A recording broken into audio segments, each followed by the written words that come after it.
So, living in the South, like I said, temperatures could get cold if you made up into the mountains, right? Up in Vietnam. But living in the South, sometimes temperatures would drop as well. They would get to 75 degrees. No.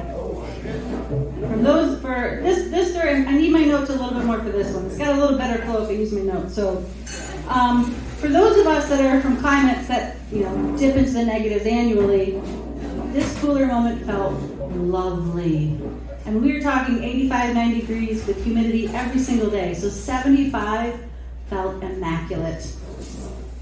It was so nice to just have that slight chill that you could get and just not be constantly sweating our asses off. I mean, it was cool enough we might actually put on a long sleeve shirt, maybe even a jacket.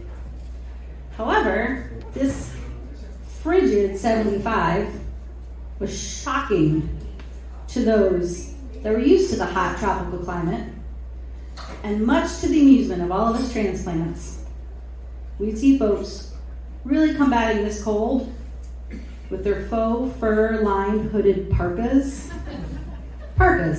in 75 degrees. I just start sweating instantly looking at them. It was a pretty intense moment. Are they insane?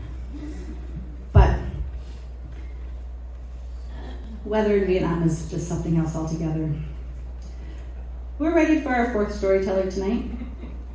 If you don't know this guy, I don't know where you've been. We have Crash coming up on stage. This guy, he's going everywhere, doing everything.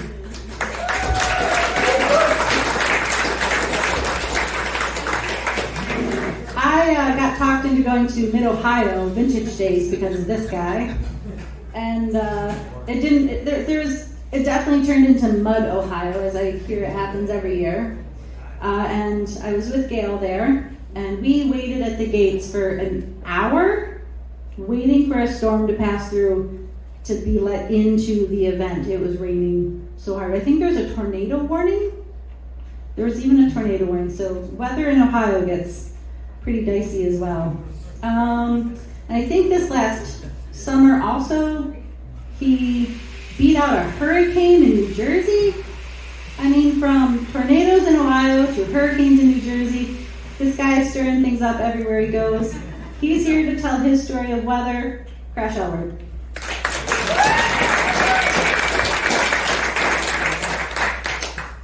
Hello, everybody. By the way, Stephen, I still haven't bought a shirt. And one question, where you talked about riding up into the mountains and the temperature was cold, where were the vendors selling tea sweaters there? They were there. Could have been an opportunity. Show of hands here for those that have left home on a beautiful day and had to buy a sweater to make it back home. Thank you. Welcome to the Midwest, ladies and gentlemen. So, like Megan's story, my story takes place in 1993. I started to ride motorcycles in 1980. I was a little kid, much older than I am, but besides the story. From 1985 until 1994, I was a service rider and a mechanic at motorcycle shops, Redline in Skokie until 91, and Bonsai in Libertyville from 91 to 94. So in 1993, I'm in Chicago, and a friend of mine said, "Hey, Crash, we need to hire 4 motorcyclists for an event." And I'm like, I know a lot of bikers, sure, what can we do? And he's like, "It's for 4 hours, and you gotta carry a cameraman. Easy. Okay, how much? $500. And I'm like, $500 per man for 4 hours? Sweet. And he's like, "Oh no. It's $125 per man for, okay, fine." So 1993, let's do the math here. $125 for 4 hours work riding a motorcycle? Yeah, I'll make it happen. Where do I gotta be? On Halloween Day, we need you to be at the Daily Center. Okay, Daily Center, 1993, Halloween Day, not a problem. I'll get 3 guys, consider it done. So I reach out and I have a mechanic, Brian, I've got a parts guy, Corey, and I've got a sales guy, Hank. So that's the trifecta of a motorcycle dealership, right? You got a mechanic, a parts guy, and a sales guy. So I figure if anything happened, we were covered. Now, as we start to get closer to the day of Halloween, it's getting kind of cold in Chicago. So I'm thinking, it's going to be in the mid-50s. We should be okay. But do dress warm, because we know, again, how many sweaters have we purchased, right? So I have an Aero Stitch one-piece suit.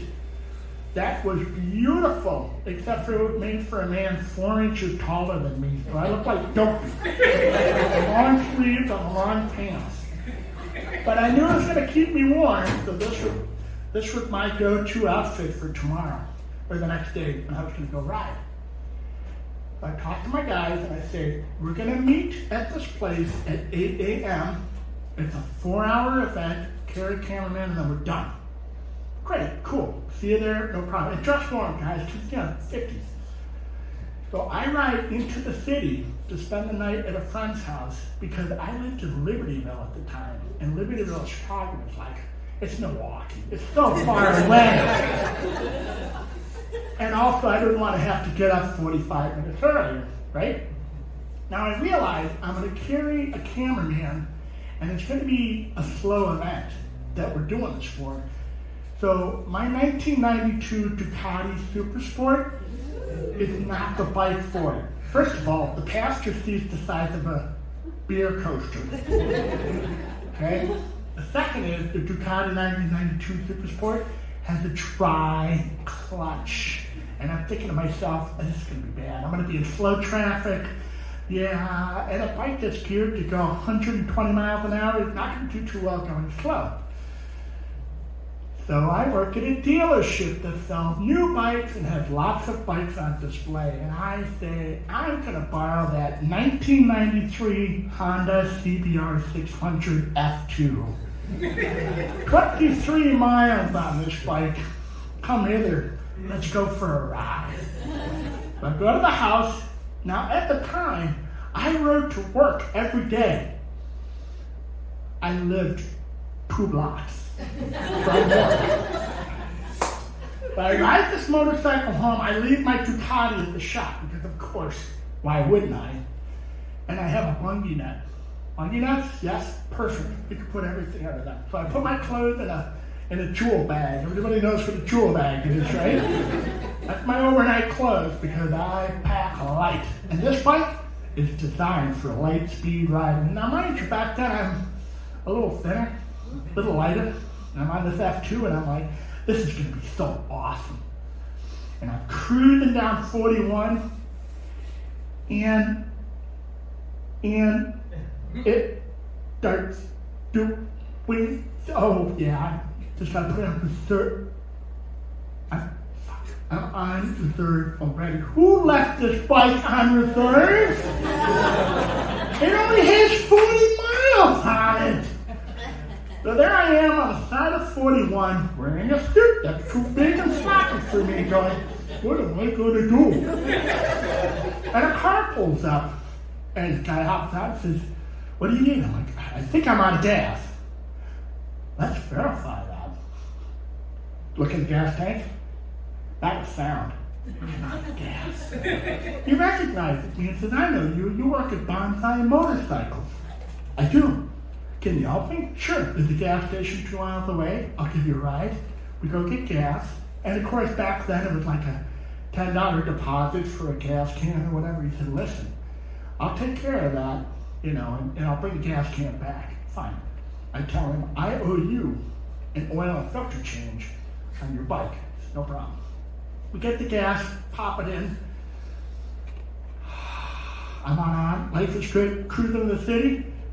No trouble. The weather still is in the 50s, and as I get closer to the city, at the time I'm going to my friend in Rogers Park, which is on the lake, and we're looking at lake effect, right? 50 degrees on the lake, that's fun.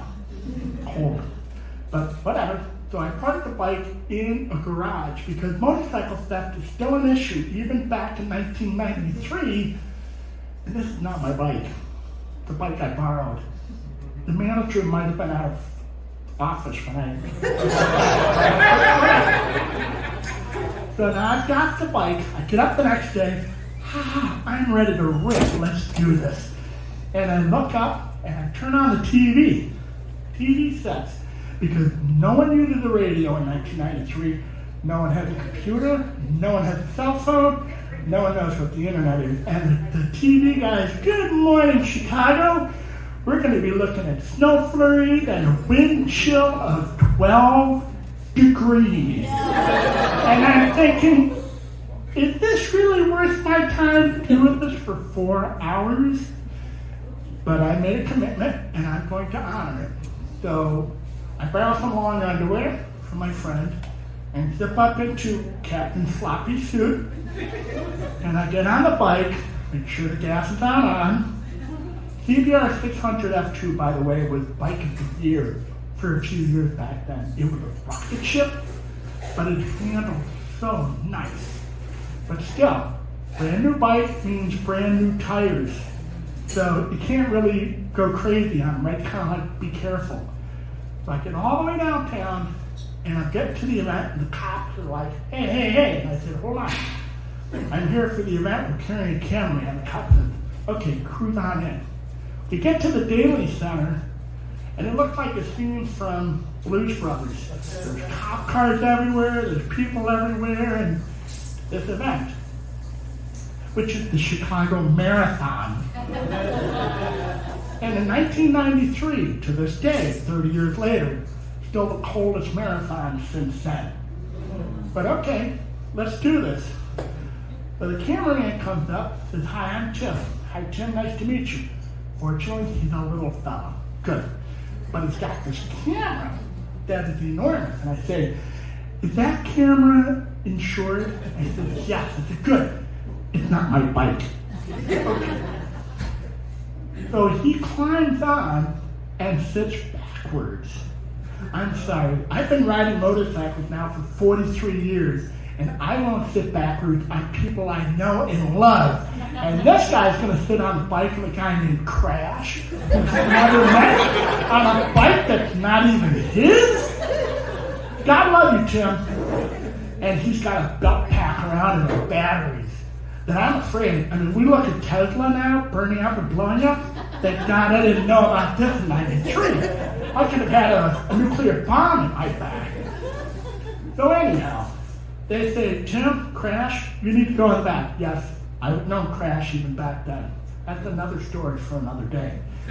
So Tim and I go to the back of the event. Now, the Chicago Marathon now has routinely sells out at 45,000 runners. In 1993, they didn't have a sponsor, so they only had about 6,000 to 7,000 runners. The people that signed up, 8,000. How many people do you think checked the weather and said, I'm not running today? That's right, about 1,500 didn't even bother to come down and race because they said, it's going to be snowing. Are you crazy? Yes. Well, apparently 6,500 crazy people showed up. And they're going to race, and here we are, so let's do this. I've got an ESPN cameraman sitting backwards.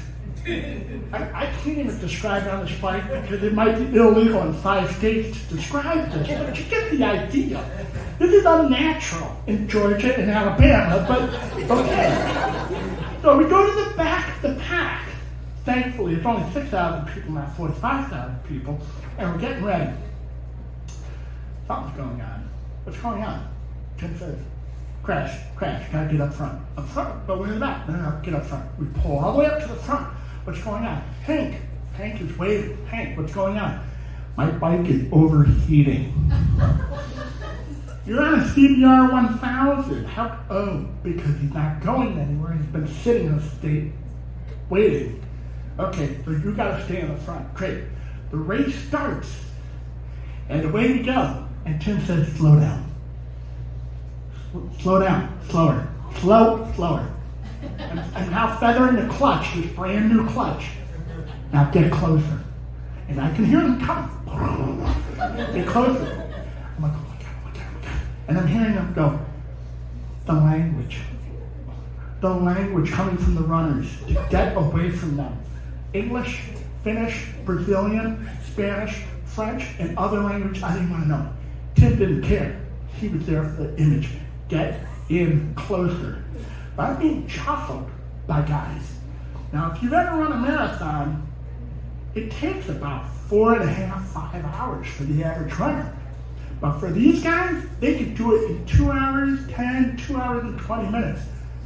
So do the math in your head. 26 miles divided by, that's about 12 miles an hour, which is fast. But not on a CBR 600 F2 that's still being broken in. And I'm in the clutch with the guy on my back, swinging back and forth with his 50-pound camera going, get closer and slow down. Okay. So now we're cruising and we're starting to pull out downtown. And how many people here, show of hands, have ridden in downtown Chicago? Have you ridden over the bridges? Yeah. They're all metal graded. And it's precipitating a little bit. So it's wet, it's damp, and I've got people swearing at me. And the guy's telling me to get close, and as we start to come up to the first bridge, I see it. It's carpeted. Oh my God, the bridge is carpeted! But only for about 3/4 of it. And guess who's got to fight the guys for that last quarter? Me. So I am now feathering this 2-inch wide line at 13 miles an hour with these people trying to push me off the line. And that river looks really cold down below. And I'm just like, oh my God, don't do. And finally I get over the bridge and I realize all of the bridges are going to be like this. Piece of cake. I just got to thread my line and screw that. Because I'm the one who's getting paid for this. They're the one who paid for this. So we're good, right? But now we go and we head out to Lakeshore Drive. And we turn. And here it comes. Not snow. Snowflakes. Big, fluffy snowflakes the size of golf balls. And it's a beautiful thing to see when you've got Lakeshore Drive wide open, no one in front of you, beautiful flakes, and then you look down and you're like, oh my God, I'm on a bike that's got greasy tires. Oh my God. And then I look over and I see all the runners. They're in their underwear. And I'm on a bike in a snowsuit. Who's the crazy one here? Not sure. So we get up to Diversity, which is the turnaround point. And Tim says, crash, stop. Well, I come to a screeching halt from 12 miles an hour. What's up, Tim? We have to go back to catch the women, because the women were a little bit packed, okay? Now he turns around, and now it's nuts to butt. Okay, and I look back, and Lakeshore Drive is wide open. And I look at the police officer, and he says, but I'm on a bike with greasy tires, and it's snowing. So yes, I did break the speed limit, but I didn't go that fast. So we finally catch up to the women, cruise around, Jim says stop, and gets into the assumed position. And the women swear just as much as the men when you get close to them. Now it's about a little over 2 hours. And now I'm starting to get cold.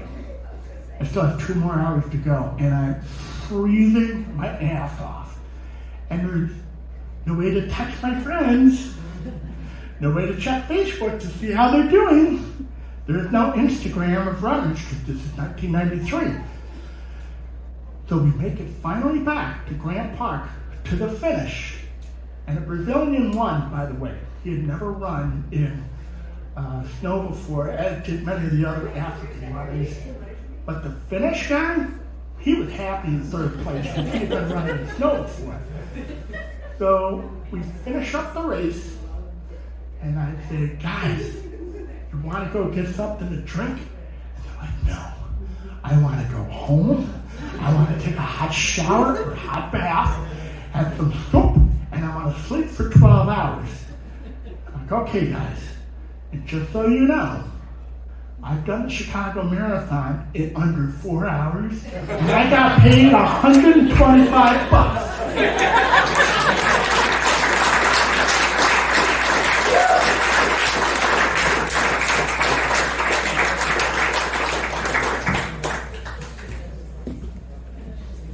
That sounds like the best way to do the Chicago Marathon, doesn't it? Much rather do it on a motorcycle, even at 12 miles per hour. Thank you, Crash. Appreciate it.